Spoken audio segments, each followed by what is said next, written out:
স্থানীয় নির্বাচন নিয়ে এসিকে সক্ষমতা প্রমাণ দেওয়ার আহ্বান জামায়াতের। বিশেষ কোনো দলকে সুবিধা দিলে জনগণ তা মেনে নেবে না, মন্তব্য আমিরের। পোশাকের মধ্যে লুকিয়ে অভিনব কায়দায় স্বর্ণ চোরাচালানের চেষ্টা। সিলেট ওসমানী বিমানবন্দরে দুবাই ফেরত যাত্রীর কাছে মিলল বিপুল পরিমাণ সোনা। ঢাকা বিমানবন্দরেও আটক এক। বে টার্মিনাল ও মাতারবাড়ি ঘিরে বদলে যাচ্ছে চট্টগ্রাম বন্দর। কাজ শেষে পরিণত হবে ট্রান্সশিপমেন্ট পোর্টে। পণ্য আমদানি রপ্তানিতে থাকবে না অন্য দেশের ওপর নির্ভরশীলতা। এবং লালদিঘি ময়দানে শত বর্ষের ঐতিহ্য জব্বারের বলি খেলায় মাত্র চট্টগ্রাম। চ্যাম্পিয়ন হওয়ার দৌড়ে কুমিল্লার বাঘা শরীফ ও মোহাম্মদ রাশেদের মধ্যে জমজমাট লড়াই।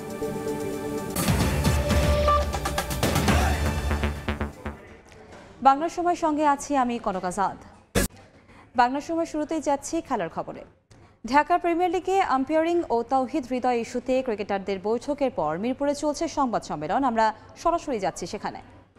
Actually it was very funny. কোনোভাবেই সাসপেন্ড হতে পারে না, বিকজ যে ছেলে অলরেডি সাসপেনশন হয়েছে, তাকে বিসিবি অ্যালাউ করেছে খেলার জন্য 2 ম্যাচ, তাকে আবার আপনি কিভাবে সাসপেন্ড করতে পারেন?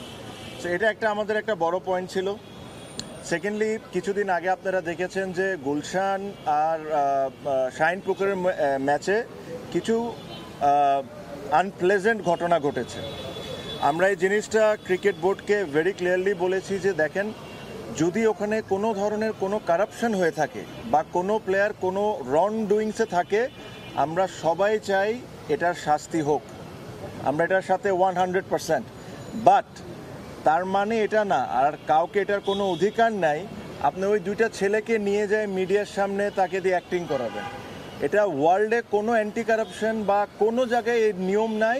আপনি ওই 2টা ছেলেকে বেজ্জত করবেন মিডিয়ার সামনে, সেম জিনিসটা অ্যাক্টিং করায়। So these are an insult towards cricketers. এই জিনিস নিয়ে আমরা এক ফোঁটাও হ্যাপি ছিলাম না। সেম জিনিস বিপিএলেও একটা ঘটনা ঘটেছে, 10 জনের নাম লিক হয়েছে বিসিবির ভিতর থেকে, 10 জনের ছবি দিছে বিভিন্ন মিডিয়াতে। এগেইন, ওখান থেকে কেউ যদি দোষী হয়, আমরা সব ক্রিকেটাররা চাই তার পানিশমেন্ট হোক, তার যতটুকু শাস্তি দেওয়া সম্ভব দেওয়া হোক। হোয়াট ইফ ওখান থেকে 2 জন নির্দোষ বা 8 জন নির্দোষ, এভাবে করে নামগুলা লিক করে দেওয়া publicly, it is again insult towards cricketers. So এই প্রত্যেকটা জিনিস নিয়ে আমরা খুব ওয়ারিড ছিলাম, because we believe that Bangladesh ক্রিকেটে দ্য বিগেস্ট স্টেক হোল্ডার্স আর ক্রিকেটার্স, অ্যান্ড আপনি ক্রিকেটার্সদেরকে যদি এভাবে ট্রিট করা শুরু করেন, and it's actually not done. So এই জিনিস নিয়ে আমরা আজকে প্রেসিডেন্টকে রিকোয়েস্ট করেছিলাম আসার জন্য, উনি এসেছেন, সাথে আরও 2 জন বোর্ড ডিরেক্টর ছিলেন। আমরা লম্বা চড়া ডিসকাশন করেছি, আমাদের পয়েন্টগুলো আমরা ওনাদেরকে বলেছি যে এই পয়েন্টগুলো নিয়ে আমরা আপসেট। হৃদয়ের কেসটা বলেছি যে আমাদের কাছে কোনো সেন্সই মেক করে না। হ্যাঁ, প্রথম 2 ম্যাচ যদি সাসপেন্ড হয়ে যেত ফাইন, বাট 2 ম্যাচ সাসপেন্ড করে 1 ম্যাচ করে আবার 2 ম্যাচ খেলতে দিয়ে আবার 1 ম্যাচ সাসপেন্ড করা, এটা একটা আসলে মানে হাস্যকর ব্যাপার হয়ে যাচ্ছে। সো এই জিনিসগুলো নিয়ে আমরা তাদেরকে বলেছি যে আপনারা দ্রুত ডিসিশন নেন আর আমাদেরকে জানান, যেহেতু কালকে খেলা। আই এম শিওর ওনারা একটা সময়, আমার মনে হয় খুবই দ্রুত একটা ডিসিশন দিয়ে দিবেন, আপনারা সবাই হয়তো বা জানতে পারবেন, আমরাও জানতে পারবো। সো বেসিকলি এইসব জিনিস নিয়ে ছিল, এর চেয়ে বেশি কোনো কিছু না। সব ক্রিকেটাররা এক হয়েছে, বিকজ অনেক লাস্ট 2-3 মাসে এই ইনসিডেন্টগুলো সবাইকে বদার করছিল। সো এই কথাগুলোই বেসিকলি হচ্ছে, এর চেয়ে বেশি কোনো কিছু না।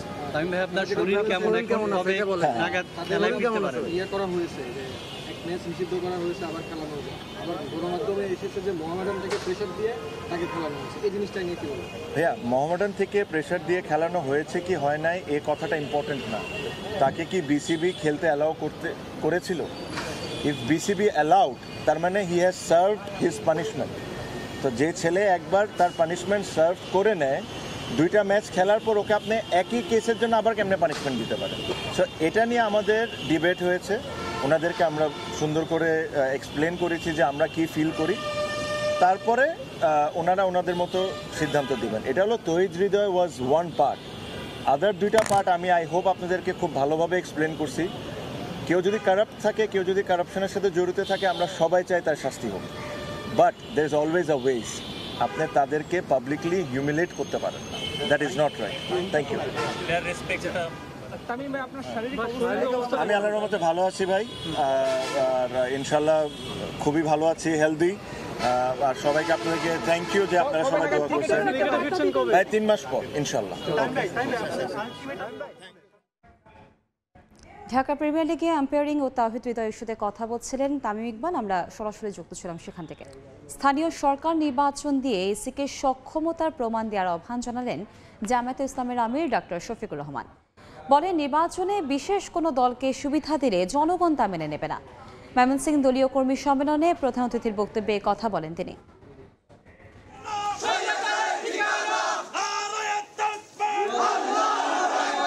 স্লোগানে মুখর ময়মনসিংহ নগরী। দীর্ঘদিন পর জামায়াতে ইসলামের কর্মী সম্মেলন ঘিরে এমন আয়োজন। নেতাকর্মীদের অংশগ্রহণে কানায় কানায় পূর্ণ হয় সার্কিট হাউস মাঠ। শুক্রবার দুপুরে সম্মেলনের প্রধান অতিথির বক্তব্য রাখেন দলটির আমির ডাক্তার শফিকুর রহমান। জনগণ সেবা না পেয়ে স্থানীয় সরকার ব্যবস্থা ভেঙে পড়ছে উল্লেখ করেন তিনি। ইসির সদিচ্ছা ও সক্ষমতা যাচাইয়ে দ্রুত স্থানীয় নির্বাচন দেওয়ার আহ্বান জানান তিনি। বলেন, বিশেষ কোনো দলকে সুবিধা দিলে মেনে নেবে না জনগণ। সেই নির্বাচনের আগে তারা জনগণ এখন সাফার করছে স্থানীয় সরকারের বিভিন্ন জায়গায় প্রতিনিধি না থাকার কারণে। স্থানীয় সরকার নির্বাচনটা দিন, আমরা দেখি আপনাদের সদিচ্ছা এবং সক্ষমতা কতটুকু। আবারও আনুপাতিক হারে নির্বাচনের দাবি জানিয়ে জামায়াতের আমির বলেন, জাতীয় সংসদের উচ্চকক্ষ ও নিম্নকক্ষের যে দাবি উঠেছে উভয় ক্ষেত্রেই এমন ব্যবস্থা চালু করা উচিত। মূল কর্তৃত্ব থাকবে নিম্নকক্ষের হাতে, সেইটা হবে বর্তমান পদ্ধতিতে। আর উচ্চকক্ষের প্রস্তাবনা করা হয়েছে পিআর সিস্টেমে। উচ্চকক্ষ যদি পিআর সিস্টেমে প্রয়োজন হয় তাহলে নিম্নকক্ষ নয় কেন? নারী সংস্কার কমিশনের সুপারিশে কিছু জায়গায় কুরআন ও সুন্নাহর খেলাপ করা হয়েছে দাবি করে তা বাতিলের আহ্বান জানান জামায়াতের আমির। কোনো বিশেষ দল গোষ্ঠীকে সুবিধা দেওয়ার কোনো ধরনের সুপারিশ আমরা মানব না। ওবায়দুল হক, সময় সংবাদ, ময়মনসিংহ। সংসদ নির্বাচনের আগে স্থানীয় নির্বাচন দাবি করে একটি চক্র সরকারকে বিভ্রান্ত করার চেষ্টা করছে বলে মন্তব্য করেছেন বিএনপি চেয়ারপারসনের উপদেষ্টা ব্যারিস্টার মাহবুবউদ্দিন খোকন। সকালে নোয়াখালীর সোনাইমুড়িতে এক অনুষ্ঠানে তিনি এই কথা বলেন। তারা মনে করছে ইলেকশন আগে দিবে, মেয়র ইলেকশন আগে দিবে, এখানে কোনো মার্কা থাকবে না। সুতরাং এক এক দলের থেকে 3-4 জন 5 জন করে দাঁড়াবে, আর বিএনপিতে একটা বড় রাজনৈতিক দল 5-7 জন দাঁড়াবে, এবং এর মধ্যে উন্নয়ন দল একসঙ্গে জোটপট করে পড়বে। তারপর ওখানে মারামারি হবে, 200-500 লোক মারা যাবে। তখন কি করবে? এই না নির্বাচনের পরিবেশ নাই, সুতরাং পার্লামেন্ট ইলেকশনে সংসদ নির্বাচন দেওয়া যাবে না। যারা আন্দোলন সংগ্রামে ছিলেন না, সংস্কার কমিশনের দায়িত্ব নিয়েছেন, দয়া করে আপনারা বিভ্রান্ত করবেন না। আওয়ামী লীগ নিষিদ্ধের দাবিতে ফেনীতে বিক্ষোভ মিছিল হয়েছে। জুমার নামাজের পর শহরের জোহরিয়া জামে মসজিদ ও ফেনী বড় জামে মসজিদ থেকে আলাদা আলাদাভাবে মিছিলগুলো বের হয়। এতে ইউনাইটেড পিপলস বাংলাদেশ, বিপ্লবী ছাত্র সমাজ ও বিপ্লবী ছাত্র সংসদের নেতাকর্মী ছাড়াও সাধারণ মুসল্লিরা অংশ নেন। মিছিলগুলো শহরের প্রধান সড়ক প্রদক্ষিণ করে সংক্ষিপ্ত সমাবেশে মিলিত হয়। এ সময় বক্তারা দ্রুত বিচারিক প্রক্রিয়ার মাধ্যমে আওয়ামী লীগকে নিষিদ্ধের দাবি জানান।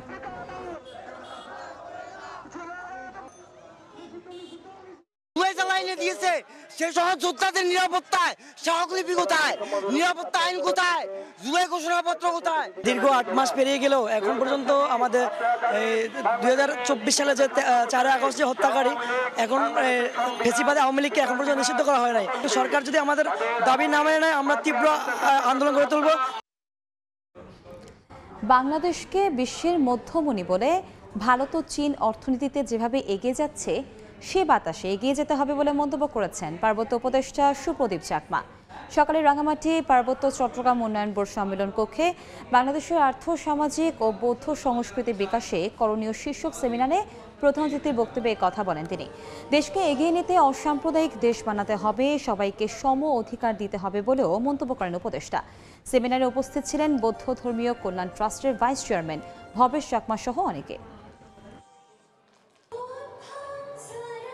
ইন্ডিয়া এবং চায়না এবং আসিয়ান বা পাকিস্তান মিলে আমরা অ্যাবাউট 4 বিলিয়ন মানুষ আমরা বসবাস করি, এবং ইউনুস সাহেব এই জিনিসটাই বলেন যে চায়না এবং ইন্ডিয়া ডেভেলপ করতেছে, আমাদের পেছনে পড়ে থাকার কোনো কারণ নাই, তাদের বায়ুতেই আমরা হাঁটতে থাকবো এবং চলতে থাকবো এবং অ্যাডভান্স হতে থাকবো, কিন্তু কিছুটা দায়িত্ব আমাদের নিজেদেরও নিতে হবে। পোশাকের মধ্যে লুকিয়ে অভিনব কায়দায় স্বর্ণ চোরাচালান। সিলেট ওসমানী বিমানবন্দরে দুবাই ফেরত যাত্রীর কাছে মিলল বিপুল পরিমাণ সোনা। ওই যাত্রীকে আটক করেছে কাস্টমস ও গোয়েন্দা বিভাগ। সিলেট বিমানবন্দর কর্তৃপক্ষ জানিয়েছে, সকালে দুবাই থেকে আসা BG248 ফ্লাইটে অবৈধভাবে স্বর্ণ আনা হচ্ছে এমন তথ্যে চালানো হয় তল্লাশি। স্বর্ণ নিয়ে আসার তথ্য অনুযায়ী যাত্রীর বডি স্ক্যান করে কাস্টম কর্মকর্তারা সেখানে আলিম উদ্দিন নামে এক ব্যক্তিকে নিশ্চিত করেন যে অভিনব কায়দায় স্বর্ণের প্রলেপ দেয়া আছে তার পরিধেয় পোশাকেই। পরে পোশাক জব্দ করে আগুনে পুড়িয়ে আলাদা করা হয় স্বর্ণ। উদ্ধার হওয়া স্বর্ণের ওজন প্রায় 1 কেজি বলে জানিয়েছে কাস্টমস ও গোয়েন্দা বিভাগ। এই ঘটনায় অভিযুক্ত আলিমকে আটক করার পাশাপাশি তার দেয়া তথ্য অনুযায়ী একই ফ্লাইট থেকে চোরা কারবারি চক্রের এক সদস্যকে আটক করা হয় শাহজালাল বিমানবন্দর থেকে।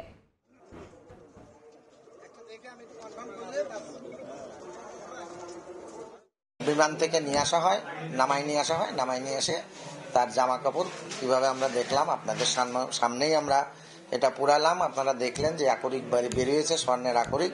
স্বর্ণকারের একটু দোকানে নিয়ে যাবো, একটা কমিটি গঠন করা হয়েছে। তারা টোটালি ওখান থেকে এখানে করা সম্ভব না বলে জানাইছে, আমরা সেখানে পাঠাচ্ছি। সেখান থেকে প্রকৃত পরিমাণ কতটুক সেটা আমরা জানতে পারবো। এর আগে যে 15 কেজি স্বর্ণ ধরা হয়েছিল, এরই সূত্র ধরে ওইটা বেস করা হয়েছে। এটা পলিসিটা এবার চেঞ্জ করে এবার এভাবে নিয়ে আসছে। প্রতিষ্ঠান 137 বছর পর বে টার্মিনালের পাশাপাশি মাতার বাড়িকে সামনে রেখে দক্ষিণ এশিয়ার বিজনেস হাব হতে যাচ্ছে চট্টগ্রাম বন্দর। একই সঙ্গে সিঙ্গাপুর, কলম্বোর মতো উন্নত বন্দরকে পাশ কাটিয়ে 32,000 কোটি টাকার বে টার্মিনাল এবং মাতার বাড়ি হয়ে উঠতে যাচ্ছে ভূ রাজনৈতিকভাবে গুরুত্বপূর্ণ এই অঞ্চলের একমাত্র ট্রান্সশিপমেন্ট পোর্ট। সুযোগ সৃষ্টি হচ্ছে প্রতিবেশী দেশগুলোর এই বন্দর ব্যবহারের। সাক্ষরটিপুর ক্যামেরায় বিস্তারিত জানাচ্ছেন কমল দে। চট্টগ্রাম নগরীর পতেঙ্গার বে টার্মিনাল এভাবে পড়ে আছে অন্তত 10 বছর। ভূ রাজনৈতিক বিরোধ এড়ানোর নামে মহেশখালীর মাতার বাড়িতে গভীর সমুদ্র বন্দর নির্মাণ কাজ পেছানো হয়েছে বেশ কয়েকবার। অথচ 3 বছর আগে এখানে 9,000 কোটি টাকা খরচ করে 14.5 কিলোমিটার দীর্ঘ নতুন চ্যানেল তৈরি করা হয়েছে। স্বাধীনতার পর মাত্র 6টি কন্টেনার হ্যান্ডেলিং করা চট্টগ্রাম বন্দর এখন বছরেই 32 লাখ কন্টেনার এবং 12 কোটি মেট্রিক টন পণ্য হ্যান্ডেলিং করছে। কিন্তু ইউরোপ আমেরিকায় পণ্য পাঠাতে ট্রান্সশিপমেন্ট বন্দর হিসেবে ব্যবহার করতে হচ্ছে সিঙ্গাপুর কিংবা শ্রীলঙ্কার কলম্বো বন্দরকে। যখন আমাদের মাতারবাড়ি পোর্ট হয়ে যাবে তখন সেখানে 7-8 হাজার টিউজ নিয়ে কন্টেনার জাহাজ আসতে পারবে এবং বে টার্মিনালেও আমরা 4-5 হাজার কন্টেনার নিয়ে আসতে পারবে। সুতরাং তখন আমাদের ট্রান্সশিপমেন্ট পোর্টের উপর এতটা ডিপেন্ড করতে হবে না। এদিকে চট্টগ্রাম বন্দরকে আন্তর্জাতিক বন্দর হিসেবে গড়ে তোলার 137 বছরের স্থবিরতা কাটছে মাত্র 2 দিনে। বিশেষ করে 18,000 কোটি টাকার মাতারবাড়ি গভীর সমুদ্র বন্দর নির্মাণের জন্য চুক্তি হয়েছে জাপানের সঙ্গে। একই সঙ্গে 14,000 কোটি টাকার বে টার্মিনালের জন্য খোদ মার্কিন যুক্তরাষ্ট্রের ওয়াশিংটনে চুক্তি করেছে বিশ্ব ব্যাংক। আমাদের এখন যে বন্দর আছে সেই বন্দরে অ্যাকচুয়ালি আর বেশি আধুনিক করার কোনো সুযোগ নেই। সেইটাকে আমাদেরকে লক্ষ্য রাখতে হবে যে আধুনিক বন্দর করে তুলতে হলে নতুন বন্দরের দরকার। চট্টগ্রাম বন্দর 2007 সালে অত্যাধুনিক গ্যান্ট্রিক্যান যুগে প্রবেশ করে। বর্তমানে সিসিটি এবং এনসিডিতে 18টি গ্যান্ট্রিক্যান দিয়ে কন্টেনার হ্যান্ডেলিং হলো। জেসিবি চলছে সেই পুরনো সময়ের মতো। বন্দরের যদি সচল রাখতে স্মুথলি অপারেশন করতে হয় সেক্ষেত্রে বন্দরকে ইকুইপমেন্ট ডেভেলপ করতে হবে এবং জেটিগুলোকে আমার মনে হয় একটু রিকনস্ট্রাকশন করা দরকার। লয়েড লিস্টে বিশ্বের 100 ব্যস্ততম বন্দরের মধ্যে 64তম স্থানে রয়েছে চট্টগ্রাম বন্দর। চট্টগ্রাম বন্দরের ইতিহাস 137 বছর হলো। কন্টেনার হ্যান্ডেলিং হচ্ছে 50 বছরেরও কম সময়। আর এই সময়ের মধ্যে চট্টগ্রাম বন্দর হয়ে উঠেছে বাংলাদেশের অর্থনীতির প্রাণপ্রবাহ। তবে মাতার বাড়ি, বে টার্মিনাল এবং লালদিয়াকে ব্যবহার করে এই বন্দর আগামীতে হয়ে উঠতে চায় দক্ষিণ এশিয়ার বিজনেস হাব। চট্টগ্রাম বন্দর থেকে কমল দে, সময় সংবাদ। চট্টগ্রামের ঐতিহ্যবাহী জব্বারের বলি খেলার 116তম আসরে চ্যাম্পিয়ন হলেন কুমিল্লার বাঘা শরীফ। এই মুহূর্তে নগরীর লালদিঘির মাঠে আছেন রিপোর্টার শফিকুল আলম। আমরা সরাসরি যাচ্ছি তার কাছে। শফিক, চট্টগ্রামের ঐতিহাসিক জব্বারের বলি খেলায় চ্যাম্পিয়ন হয়েছেন কুমিল্লার বাঘা শরীফ। তাকে কিছুক্ষণ আগে কিন্তু চ্যাম্পিয়ন ঘোষণা করা হয়েছে। দীর্ঘ প্রায় 30 থেকে 35 মিনিট ধরে কিন্তু রাশেদ এবং বাঘামলির মধ্যে তুমুল লড়াই চলে। সেই লড়াই এক পক্ষে কোনো পক্ষ জয়ী না হওয়ায় কিন্তু পরবর্তী সিদ্ধান্ত হয় যে মাটিতে ফেলতে, অর্থাৎ পিঠ মাটিতে ফেলতে হবে না, যে কাউকে মাটিতে ফেলতে পারলেই কিন্তু জয়ী হয়ে যাবে। কিন্তু সেটির প্রেক্ষাপটে বাঘা শরীফ যে মোহাম্মদ রাশেদ ছিল সে দড়ি ধরার কারণে কিন্তু বাঘা শরীফ তাকে ফেলতে পারেনি, সেজন্য বাঘা শরীফকে জয়ী ঘোষণা করে কমিটি। এই মুহূর্তে কিছুক্ষণ আগে কিন্তু তাদের হাতে যে রানার্স আপ যে রাশেদের হাতে ট্রফি তুলে দিয়েছেন ডাক্তার শাহাদ হোসেন, চট্টগ্রাম সিটি মেয়র। পরবর্তী যে চ্যাম্পিয়ন হয়েছে বাঘা শরীফ, গতবারেরও চ্যাম্পিয়ন বাঘা শরীফ, তার হাতেও কিন্তু সে চ্যাম্পিয়ন ট্রফি তুলে দেওয়া হয়। আপনি দেখতে পাচ্ছেন এখানে হাজার হাজার মানুষের ভিড় এই চট্টগ্রামের আব্দুল জব্বারের বলি খেলাকে ঘিরে। এই যে প্রায় 145 জন বলি অংশগ্রহণ করেছে, সেখানে রেজিস্ট্রেশন করিয়েছেন, সেখান থেকে 90 জন বলি কিন্তু সেই অংশ নিয়েছে। আমরা সামনের দিকে একটি যাওয়া সাথে সেখানে কিন্তু যে ট্রফি উঠিয়ে কিন্তু বাঘা শরীফ কিন্তু ট্রফি উঠিয়ে কিন্তু আনন্দ উল্লাসে মেতে উঠছেন। আপনার সব কিছু মিলিয়ে যেটি বলা যায়, চট্টগ্রামের এই ঐতিহাসিক বলি খেলার দেখার জন্য দূর দূরান্ত থেকে হাজার হাজার মানুষ এসেছেন, নারী পুরুষ কিশোর সব স্তরের মানুষ। কারণ সবারই প্রাণের মেলা বৈশাখী মেলা ঘিরে প্রতি বছর এই যে 25শে এপ্রিল এই যে বলি খেলা হয়ে থাকে তারই অংশ হিসাবে এবারে মেলা হয়েছে 116তম আসর। আপনাকে জানিয়ে রাখি 1909 সালে ব্রিটিশ বিরোধী আন্দোলনে যুব সমাজকে উদ্বুদ্ধ করার জন্য এই বলি খেলার প্রচলন করেছিলেন চট্টগ্রামের যে বদরপাট্টির ব্যবসায়ী আব্দুল জব্বার চৌধুরী। সেই থেকে এবার পর্যন্ত প্রায় 116 বার এই বলি খেলা হয়েছে এবং এই বলি খেলাকে ঘিরে প্রায় আশেপাশে প্রায় 1 থেকে 2 কিলোমিটার এলাকা জুড়ে নানা মেলা বসে এবং সব কিছু মিলিয়ে যেটি বলা যায় এবারে চ্যাম্পিয়ন হয়েছে কুমিল্লার বাঘা বলি এবং রানার্স আপ হয়েছেন একই কুমিল্লার আরেক সন্তান যে মোহাম্মদ রাশেদ, এবং একজন রানার্স আপ হয়েছেন, একজন চ্যাম্পিয়ন হয়েছেন। তো এই ছিল আমার কাছে চট্টগ্রামের লালদিঘির মাঠ থেকে সর্বশেষ তথ্য। গতিসীমা না বানায় ঢাকা ভাঙা এক্সপ্রেসওয়েতে বাড়ছে দুর্ঘটনা, একই সঙ্গে বেড়েছে প্রাণহানিও। যাত্রীদের অভিযোগ, অদক্ষ চালকদের ভয়ঙ্কর প্রতিযোগিতায় দুর্ঘটনার অন্যতম কারণ। আর চালকদের দাবি, আধুনিক সড়কে যানবাহনের চাপ বাড়ায় বেড়েছে দুর্ঘটনাও। যদিও বিষয়টি নিয়ন্ত্রণে নানা কার্যক্রম চালিয়ে যাওয়ার কথা জানায় হাইওয়ে পুলিশ। সাদা দাগনের ছবিতে সঞ্জয় কর্মকার অভিজিতের রিপোর্ট। ঘন্টায় সর্বোচ্চ গতি 80 কিলোমিটার, অথচ 90 থেকে 120 কিলোমিটার বেগে চলছে গাড়ি। ঢাকা ভাঙা এক্সপ্রেসওয়ের শরীয়তপুরের জাজিরা থেকে ফরিদপুরের ভাঙা পর্যন্ত 45 কিলোমিটার অংশে রয়েছে দুটি হাইওয়ে থানা, অথচ কোনোভাবেই রোধ করা যাচ্ছে না দুর্ঘটনা। সচেতন তো না, ড্রাইভাররা সচেতন থাকে না, রাত জাগে, এর কারণে মনে করেন যে দিনের বেলা ঘুমায় পড়ে। পদ্মা সেতু চালুর পর সড়কে বেড়েছে যানবাহনের চাপ, একই সঙ্গে নতুন নতুন চালক গাড়ি চালানোর কারণেই ঘটছে দুর্ঘটনা। অনেক ড্রাইভার আছে রাপ চালায়, অনেক গাড়ি আবার দেখা যায় রানিং এর সমস্যা হয়ে যায়, ওভার স্পিড, ওভার কনফিডেন্স তো ভালো না। হাইওয়ে পুলিশ বলছে দুর্ঘটনা রোধে বাড়ানো হয়েছে টহল, আর নিয়ম অমান্যকারীদের বিরুদ্ধে নেওয়া হচ্ছে আইনি ব্যবস্থা। আমরা ওভার স্পিডের মামলা দিয়ে থাকি নিয়মিত।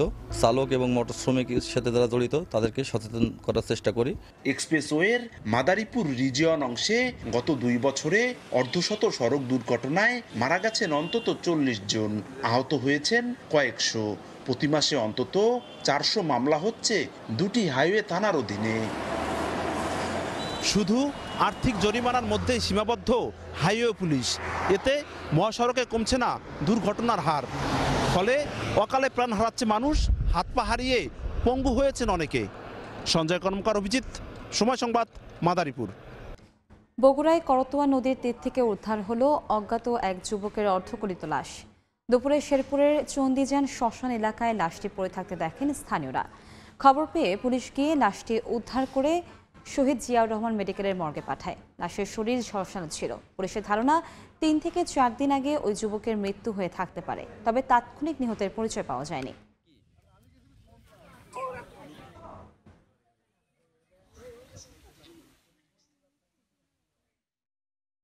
বাংলার সময় বর্ণাঢ্য আয়োজনে পালিত হলো খুলনা দিবস। সকালে নগরীর শিববাড়ি মোড় থেকে শোভাযাত্রা বের হয়ে সড়কের প্রধান সড়ক প্রদক্ষিণ করে। এতে বিভিন্ন রাজনৈতিক, সামাজিক ও সাংস্কৃতিক সংগঠনের নেতাকর্মীরা সহ নানা শ্রেণী পেশার মানুষ অংশ নেন।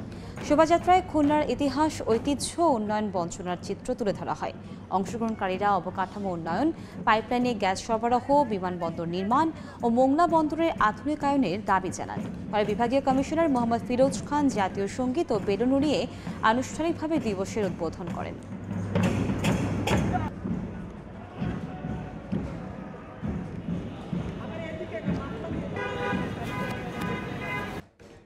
সাগর উত্তাল, কিন্তু সাপ্তাহিক ছুটির দিনে সৈকত শহর কক্সবাজারে বেড়েছে ভ্রমণ পিপাসুদের ঢল। নোনাজলে ঢেবেরে বাঁধা ডিঙিয়ে মেতেছেন আনন্দ উচ্ছ্বাসে। তবে অন্য সময়ের তুলনায় পর্যটকদের এই সংখ্যা কম বলে দাবি স্থানীয় ব্যবসায়ীদের। বলছেন, সাপ্তাহিক ছুটির দিন ছাড়া কক্সবাজারে কমেছে পর্যটকের সমাগম। ঢেউয়ের বাঁধা ডিঙিয়ে সমুদ্র স্নানে মেতেছেন ভ্রমণ পিপাসুরা।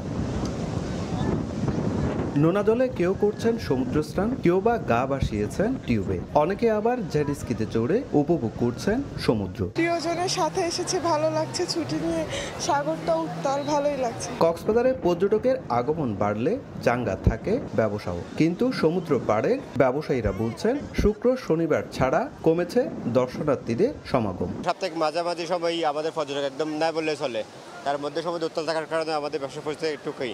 লাইফগার্ড সংস্থার কর্মীরা জানান, বৈরী আবহাওয়ায় পর্যটকদের সমুদ্র স্নান নিরাপদ করতে সবসময় প্রস্তুত তারা। কক্সবাজার সমুদ্র সৈকতের লাবণী, সুগন্ধা ও কলাতুলি পয়েন্টে নিয়োজিত আছেন 15 জন লাইফগার্ড কর্মী। সুজাউদ্দিন রুবেল, সময় সংবাদ, কক্সবাজার।